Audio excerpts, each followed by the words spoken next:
কথিত আছে জগন্নাথ দেবের ৫৬ ভোগের মধ্যে কণিকা ভোগ হলো অন্যতম এবং জগন্নাথ দেবের ভীষণ প্রিয় ভোগ। আজ এই কণিকা ভোগ বা কণিকা ভাতের রেসিপি আপনাদের সাথে শেয়ার করব। নমস্কার বন্ধুরা, মেঘার সাথে বাঙালিয়ানার আরও একটি নতুন পর্বে আপনাদের সবাইকে স্বাগত।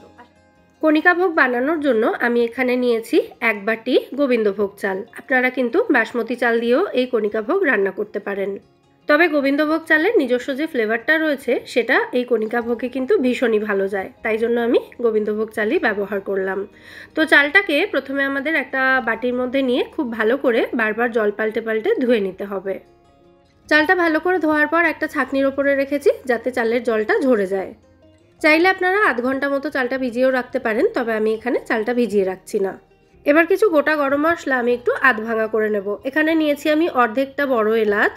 আমি যেহেতু চালের পরিমাণটা কম নিয়েছি তাই অর্ধেকটা বড় এলাচ নিয়েছি এখানে। এবার একটা বড় টুকরো দারচিনি নিয়েছি, 1 টুকরো মতো জয়িত্রী নিয়েছি, একটা জয়িত্রী ফুলের 4-5 ভাগের 1 ভাগ হবে এখানে, আর 2টো ছোটো এলাচ নিয়েছি, 8টা থেকে 10টা মতো গোটা গোলমরিচ নিয়েছি, আর নেব সামান্য একটু জায়ফল।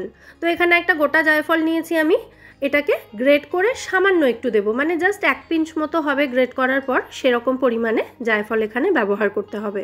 জায়ফল বেশি হয়ে গেলে কিন্তু যে কোনো রান্না একটু তিতকুটে হয়ে যেতে পারে, সেই জন্য একদম অল্প পরিমাণেই দিতে হবে।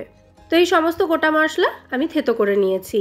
এবার চলে যাচ্ছি মেন রান্নার দিকে। একটা কড়াই খুব ভালো করে গরম করে নিয়ে তার মধ্যে আমি 2 থেকে 2.5 টেবিল চামচ মতো ঘি দিয়ে দিলাম। আমি রান্নাটা ঘিতে করছি, আপনারাও চেষ্টা করবেন ঘিতে করার, তাতে টেস্ট এবং ফ্লেভার দুটোই খুব ভালো হবে।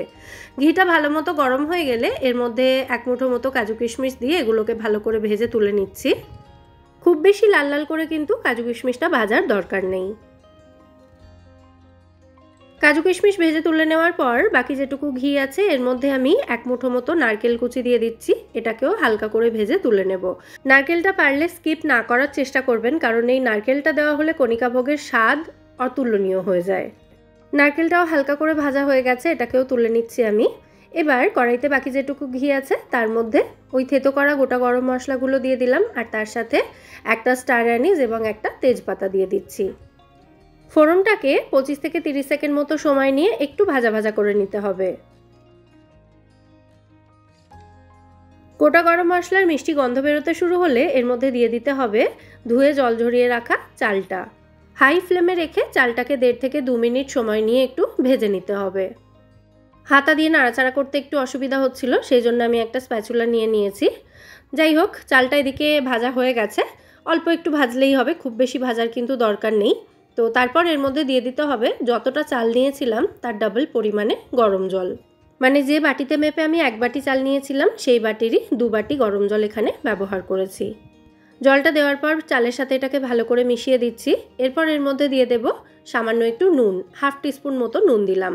কণিকা ভোগ কিন্তু পোলাওয়ের মতো নোনতা স্বাদের হয় না, এটা মিষ্টি হয়, তাই নুনটা এখানে কম করেই দিতে হবে। আমরা যেরকম মিষ্টি খাবারে নুনটা দিই ব্যালেন্স করার জন্য, সেই রকমভাবেই নুনটা এখানে দিতে হবে। তো নুনটা দেওয়ার পর কড়াইটাকে ঢাকা দিয়ে আমি এটাকে 6 থেকে 7 মিনিট মতো লো টু মিডিয়াম ফ্লেমে রেখে রান্না করে নিয়েছি।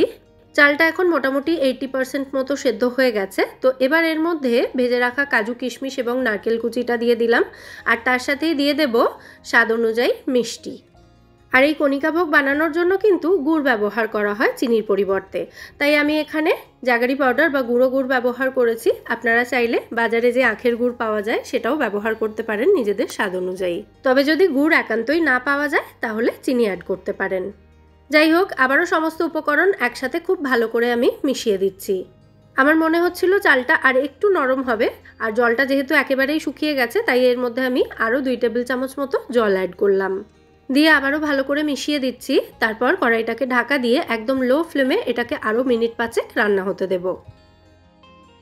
মিনিট 5 লো ফ্লেমে রান্না করার পর কড়াইয়ের ঢাকনাটা খুলে এটাকে আরও একবার ভালো করে নাড়াচাড়া করে মিশিয়ে দেব। আমাদের কণিকা ভোগ কিন্তু এখানে অলমোস্ট রেডি হয়ে গেছে। অলমোস্ট বললাম কারণ এক্ষুনি আমি এটাকে সার্ভ করব না, এটাকে মিনিট 10 স্ট্যান্ডিং টাইমে রেখে দেব, তাহলে কিন্তু এটা খুব সুন্দর ঝরঝরে হয়ে যাবে। তো ঢাকা দিয়ে গ্যাসের ফ্লেমটা অফ করে এটাকে 10 মিনিট রেখে দিচ্ছি। 10 মিনিট পর দেখুন আমাদের কণিকা ভোগ কিন্তু এখানে একেবারে রেডি হয়ে গেছে সার্ভ করার জন্য। আর এই কণিকা ভোগ কিন্তু এখন একেবারে সুন্দর ঝরঝরেও হয়ে গেছে, দেখেই বুঝতে পারছেন আশা করি। তো এবার এটাকে আমি সার্ভ করে দিচ্ছি। সামনেই যেহেতু রথযাত্রা আছে, তো রথযাত্রা উপলক্ষে বাড়িতে আপনারা এই কণিকা ভোগ বানাতে পারেন। দারচিনিটা একটু বেশি পরিমাণে ব্যবহার করবেন, যাতে দারচিনির ফ্লেভারটা এতে ডমিনেট করে। তাহলে কেমন লাগলো আজকের এই কণিকা ভোগের রেসিপি, সেটা কিন্তু অবশ্যই আমায় কমেন্টে জানাবেন। রেসিপিটা ভালো লেগে থাকলে ভিডিওটাকে বরাবরের মতো একটা লাইক এবং শেয়ার করে দেওয়ার অনুরোধ রইল। সাথে আমার চ্যানেল মেঘার সাথে বাঙালিয়ানাকে সাবস্ক্রাইব করে আমার পাশে থাকবেন এবং আমায় সাপোর্টও করবেন। তাহলে আজকের মতো এখানেই বিদায় নিচ্ছি। আবার দেখা হবে পরের পর্বে নতুন কোনো রেসিপির সাথে। সবাই সুস্থ থাকবেন, ভালো থাকবেন এবং সবাইকে খুব ভালো রাখবেন। নমস্কার।